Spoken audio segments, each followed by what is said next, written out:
Hey guys, Omni here. Before we get into this week's episode of Stargirl, there was some news that was announced earlier today regarding the future of Stargirl, and I wanted to go ahead and quickly touch upon that. So it's officially been picked up for a season 2, and it comes to no surprise to me that it will be leaving the DC Universe app, moving exclusively to the CW. And, you know, this leaves Harley Quinn as the only one that is still officially tied to the DC Universe streaming service exclusively. And there was even a recent Reddit post, which is now deleted, which showed a leak of upcoming shows that are coming soon to the HBO Max, and Harley Quinn was on that list. Was that legitimate? Maybe not. I don't know, but given the state of things, that would leave Harley Quinn as the only show that started off as a DC Universe original series still on the app. Doom Patrol has moved over to HBO Max. Right now it's releasing on both, but it is no longer exclusive. Titans will be moving to HBO Max, no longer exclusive. Young Justice, no longer exclusive.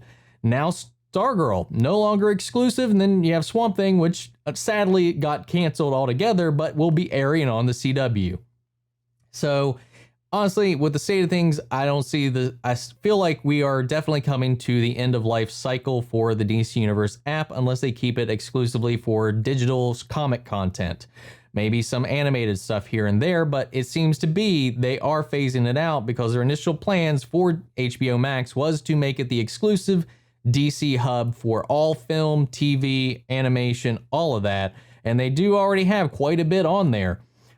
So it just really comes down to them absorbing the rest of it and getting everything else that works into it over onto HBO Max. Since CW has the exclusive streaming deal with HBO Max, anything DC related that airs on the CW will air their episodes exclusively on the HBO Max service. So that's them, again, keeping all the things under the same tentpole.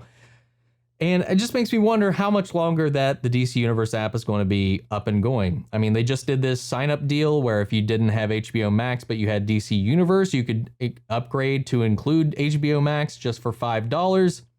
And I'm wondering how long that would go. And maybe if those accounts, if DC Universe goes away, if you just switch permanently over to HBO Max. It's just, I feel like I kind of saw this coming, and I'm waiting for some kind of official announcement to come down the pipe before they finally, you know, address the changes and what the future of the app is going to be. You know, there's some concerns that I do have with Stargirl moving exclusively to the CW, and that just comes with, and if you're new here, you might not know this, but everybody that has been around the channel for a while now, you guys know I still love all of the DC TV shows over on the CW. Everything that is Arrowverse, Arrow, and The Flash are two of my favorite shows. Arrow even making my top 10 of all time. And that's despite their flaws. I know they dip in quality here and there, and I think a lot of that comes down to, of course, the long-running episode orders that they have for some of these seasons. Some of these seasons are 20-something episodes long, and I think it hurts their ability to tell consistent stories without excessive amounts of filler. And that's one of the things I really love about some of these shorter season orders, like you have with the Netflix shows that only went up to 13 episodes, sometimes just 12. And it allows them, like with Stargirl, which is only 13 for its initial season, to really focus in on their characters, not waste any time, and do efficient, zoned in storytelling with what they have. The show is amazingly paced, well written, and they're not burning up any of their time trying to extend the seasons. And I really love that for it. We're only eight episodes in right now, and I'm just so impressed with this show. Another concern I has is major budget cuts to it, because I think the production quality of this is definitely higher than we've seen on a lot of the other CW shows as well. And I hope that we just keep that production team, that the creative forces behind the show currently intact and working together to bring us season 2 just over to on the CW. And, you know, maybe it could work if they bump it up to the series orders like they have for Legends of Tomorrow and Black Lightning, which only have 15 and 16 episodes for their orders. And maybe just adding and bumping it up to that level, only adding like 3 more episodes per season. Maybe they'll be able to still squeeze that in and keep it in line with some of their other shows without it ruining the integrity of the show as well, because I think right now it started off really impressive with a really good production quality, storytelling, pacing, character development, and writing, all together, and I really want this show to stay consistent and really kind of come into the fold and succeed. And that's one of the concerns with how things have been going here recently over the CW, that things have kind of been shaky. A lot of their shows had some fantastic, stellar 20-some episode seasons in the beginning, but the longer these shows kind of go on, it comes harder and harder to pace out the ideas, divvy out the screen time between the various characters, come up with ways to extend the storyline to fill out this massive season order that you've got for yourself. And I don't want to see that happen with Stargirl. I think that it's doing a fantastic job right out of the gate, and I'd like to see that continue. So enough talking about that. Let's go ahead and dive into Shiv Part 2, which is this week's episode, following up after last week's, where we got to see Cindy's alter ego, and then that come to a head with, well, Courtney's ego herself, as she does not seem to see herself as a problem. We thought that they learned their lesson 2 episodes ago when they tried to fight Sportsmaster and Tigress, but Courtney seems to be putting all of the blame on the team rather than herself. She thinks she's still above them, still better than them, that she should be out there doing some of these missions while they, practice and train and all that, kind of getting a little too full of herself just because she took out Brainwave, and that because she's the founder of this whole little group, that this somehow makes her more experienced than the rest of them, when you got to think about it. You got a sentient staff that does quite a bit of your own fighting for you. And yes, you are a black belt or what have you, a gymnast and whatnot. You got some of the skills coming in there, but you do not have the experience. And I think that staff is part of the reason she's been doing so well, because it does you can watch it in the fight. It does a lot of the compensating for her. Some of the movements, it even pulls her into certain situations, reacts on its own. It's not all Courtney. And I think that this last episode hopefully got that in her head, because she once again took a boot to the face just to get a reality check, and I hope it sinks in this time. I really hope Pat gets through to her. Finally, I thought we did this already 2 episodes ago, but I guess I was wrong. It seems like the rest of the team is on board and zoned in for what Pat's been saying, but Courtney's still got some lessons to learn. So let's go ahead. And I've been talking for almost 8 minutes before I even started the episode. So let's go ahead and dive into episode 8, Shiv Part 2. Here we go. Is he rushing her to the hospital?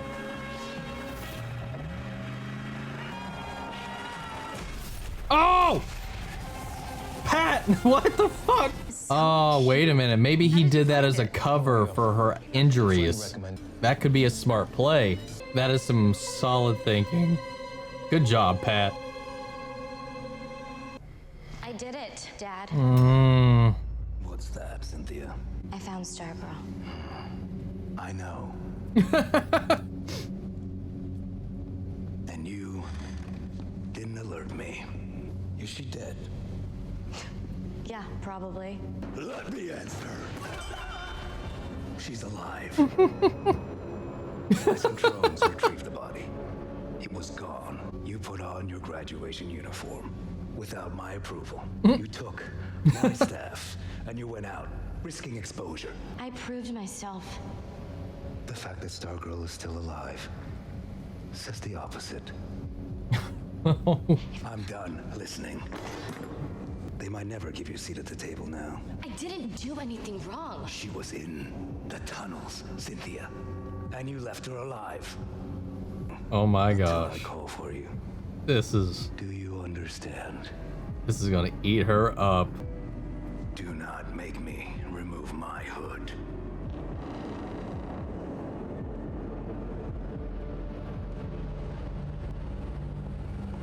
What does that mean?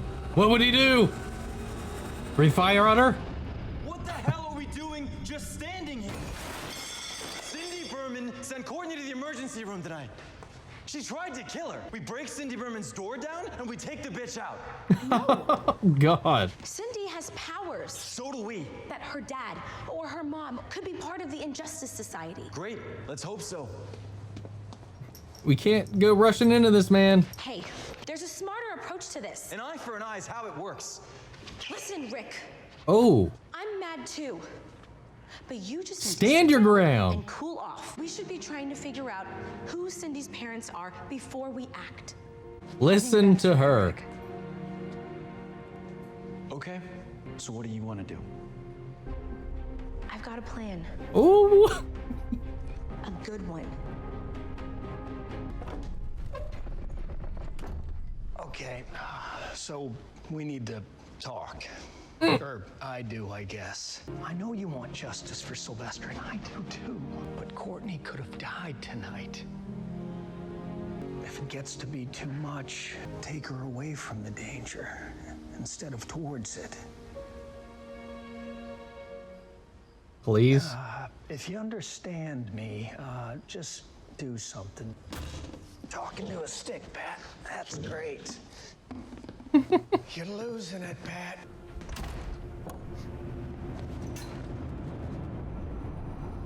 Hello, Mr. Riley. Who poison water supplies. Who bulldoze over a dump site and then watches a public school gets built on top of it. I had nothing to do with that.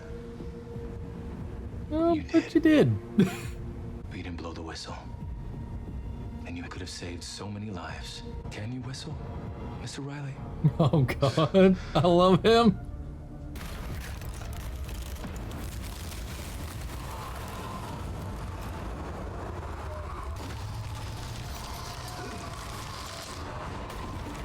Oh, that was cold. But I loved it. Ah, man. Jordan is so OP. I love it.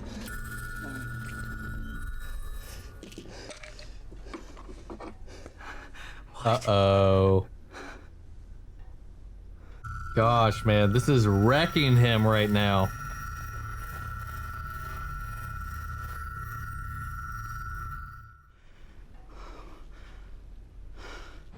You think this will work? Where's Beth? Oh, shit.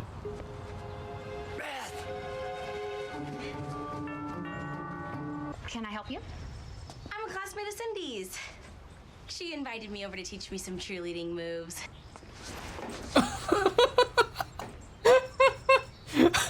Eventually. I need lessons. Won't you please come in? Shit. One of your friends is here to see you if you're up for it. Sure. Yeah? It's gotta be Cindy. Everybody else is at Cindy's. Cindy. Hi. I heard about the crash. I thought I should just check in. I owe you an apology She doesn't know. Okay. for what happened yesterday. Maybe. I overreacted. And I'm sorry. There's something in there. Trouble you for a glass of water? Of course. Can I get you anything, Pat? No, thank you. Take a look and let's go. Hurry. Come on, hurry. Pat Dugan is 14 pounds heavier than my last interaction. What's he saying? Nothing. What is that you're wearing? My vision is bad. Like beyond LASIK bad. So sometimes I wear these. Identity and origin unknown. Can I use your bathroom? Right this way. This is so awkward. Here she is. We gotta get out of here. Just keep her busy while I find something gotta we can go. use. I'm scanning the home for any clues as to who these people are. There's a keypad by the basement door. Oh, no, no, no, no. No, no, no, no, no. You know what I realized from yesterday? We're not that different, you and me. You have no idea. We're kind of similar. Our dads, stuff. I think if things were a little different, you'd be a lot more like me, actually. Or you like me. Sure, maybe. Point is, I really need a friend right now. Damn it. It's making me feel bad. Gosh, Beth. This is how you get yourself caught or killed. Or both. Dr. McNider? Uh-oh. Yolanda. That's my calorie count for the day. I should go. Oh, sorry. I forgot to mention. I really like your staff. Oh, Stargirl. shit. Don't worry. Your secret's safe with me. I don't want to share it with my dad and get sidelined, so... Better rest up, Stargirl. I'll be back after I kill your friends. Well, that took a turn. Oh my god, it's Courtney. Cindy knows she's Stargirl. Just the way she's walking around. Nope.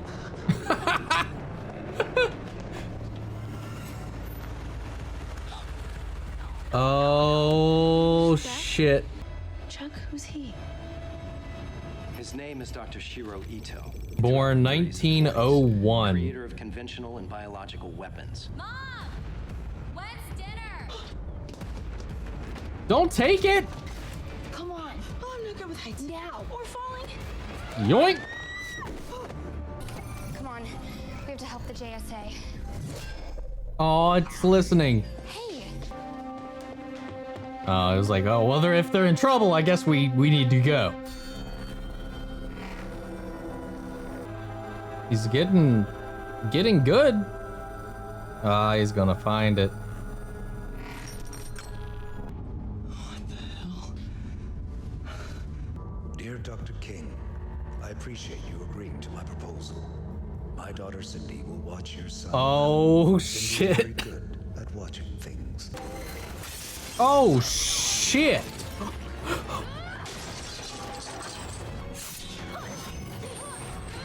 Where did that come from?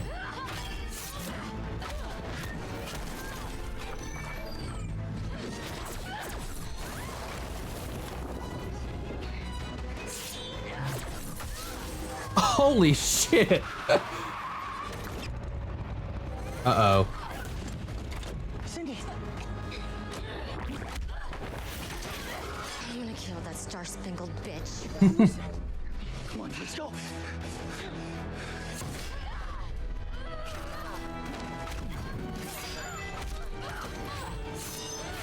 Same. Wait, is that comes out of her wrist? Help me kill her right now. Matter with him. She needs to die. Oh, fuck. Holy shit.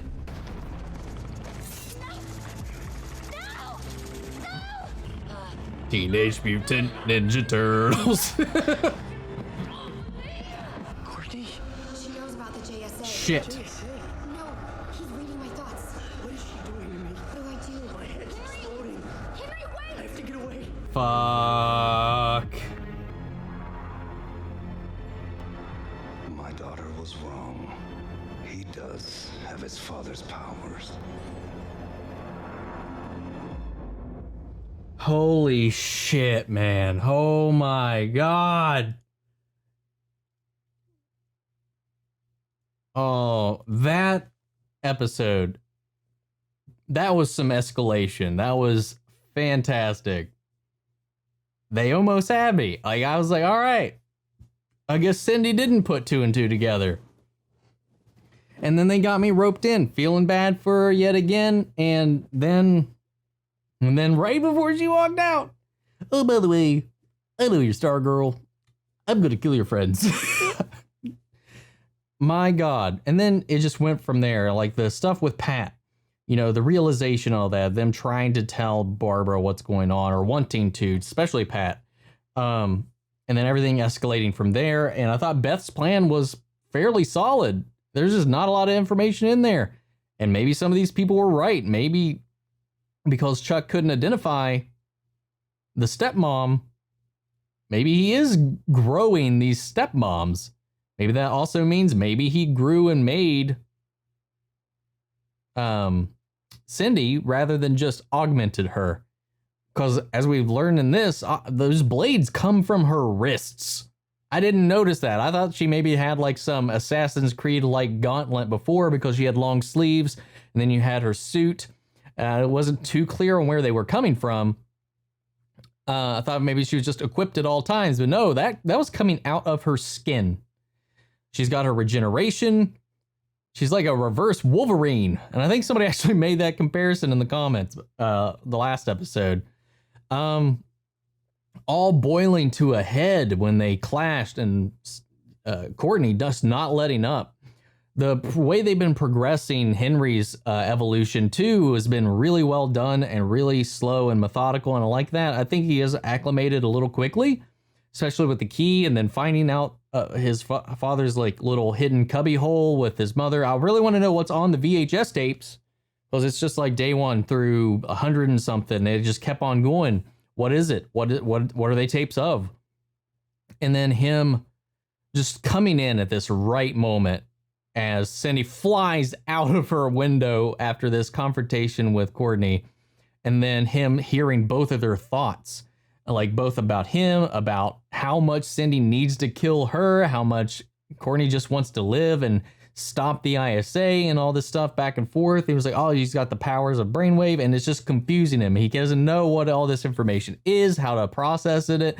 It was all so well done. And then you had the stepmom really wanting to pay Pat back for the plumbing, if you know what I'm saying. And then, you know, I want to kind of cycle back around the last episode, because we had, you know, Jordan had that conversation with Cameron about finding love, and then Cameron retorted after his advice and all that stuff. It was like, well, you know, you deserve that too. You should find love. And that little smirk and like that chemistry that he's been developing with Barbara. I wonder if he's going to try to pursue Barbara in this whole situation, and giving like Pat's excuses, handling of Courtney with what she perceives to be going on, him giving her these lessons, going behind her back, not being around as much, Courtney and him just kind of running around. I wonder if it's going to, like in the long term, kind of put a wedge between the two of them. And then maybe I wonder if that'll play into Jordan kind of be like, well, maybe you guys aren't right. I don't know. I don't know where that's going to go. But this was another solid episode. And I like that the team outside of Courtney actually took some time to work together. And it took some convincing for Rick. And I'm glad that he came around. They got through to him. And then they worked together, they cooperated, and then Pat came in there and kind of flubbed it a little bit. But they found the tunnel, they found out who he is. Pat at least knows who Shiro Ito is, so they should be making that connection as to who Cindy is actually connected to. And now also Henry knows Courtney's identity as Stargirl as well, so it's getting out. Now Cindy and the ISA know that Henry's powers have surfaced and that he does have them. So they're definitely going to go after him, which is another something that some people had kind of speculated out, that maybe in place of his father, who has been in this coma since the first episode, that maybe if Henry's powers mature enough, they'll use him to further their plans, because like they had said previously, they can't move forward with New America until they have Brainwave back or a replacement. And I'm wondering if this is going to lead towards a, you know, because I think Henry's really struggling at dealing with all of this. And I think that there is a chance he can teeter-totter to either side right now. And I honestly think at the end of the day, at the end of this, I'm assuming, I'm not assuming, but I'm hoping that maybe he'll have a little bit of a redemption arc and he'll side with the JSA. You know, I was kind of thinking Cameron might do the same thing, but I think we might be, I don't know where Cameron's slot in this is going to be filled with. He seems to be innocent. He seems to be hopeful and just, you know, an aloof teenager who likes Courtney. And I think maybe if this continues to snowball like it is, and if he learns about it, maybe he learns about his father's involvement, or maybe they take out Jordan by the end of the season, and then that like triggers his own vengeance plot against the people that took out his father, and then maybe he actually spearheads the new ISA going forward with Cindy, whoever else, you know, Artemis and whatever. Or maybe he'll turn the new leaf too, because I just keep coming back to the actor who plays Cameron saying like how this character progresses and evolves in their arc. Yeah, it's kind of surprising. So if you know the comics, Icicle Jr., which is what he goes by, is typically a villain. He's been on the Suicide Squad a couple of times as an anti-hero, but he's never really been a good guy. So maybe surprising would be to subvert our expectations from the comics and go that way, or maybe they're just talking about subverting the expectations of, or surprising the expectations of the general audience watching along the show. It's like, oh, Cameron's like, see, he's a good guy, and then at the end he just murders somebody. I don't know. I don't know where this is going to go, but it's getting heated now. Her identity is just getting out there. They are just triggering the ISA more and more to be more and more alert and on their toes. 2 people now know her identity who have ties to the ISA. And I'm wondering if now Cindy will, in fact, tell her father her identity, or if maybe she'll still hold that above him going into this and let them figure it out for themselves. But Cindy's cover it's completely blown at this point, especially with the fight and the explosions and everything, with Henry finding out the truth and I think that's where it's going to come down to for Henry, that he knows that their parents were conspiring to monitor him. They assigned his own girlfriend to him, which we saw Cindy had mentioned, but he didn't know that. He thought there was actually a legitimate some reason they were hanging out together. But like we as an audience knew that she didn't give 2 shits about anything like that. And I feel like there is a real layer to Cindy with her like relating to Courtney in that moment in the bedroom. But at the end of the day, then it's like, well, sadly, maybe we could have been, friends. Maybe we could have been more compatible or whatever have you, but still knowing the truth and that she's going to be killing them all. It's just so wicked and I love it. So this was just yet again another solid episode. So I don't really know what else to say at this point. So I'm going to leave it to you guys. Sound off in the comments. Let me know your thoughts so we can carry on the conversation after the video. And yeah, I can't wait. I can't wait for next week's episode, man. I'm excited to see how this goes and where it goes from here. The show is really doing some awesome stuff. And I really hope that when it moves to the CW, they're able to keep pace and keep it going and keep it consistent with this first season, because it would suck to see it kind of decline after how good it's really been these first 8 episodes. So that's it. That's all I got for today. And I will catch you guys next week with the next episode of Stargirl. Take care, everybody.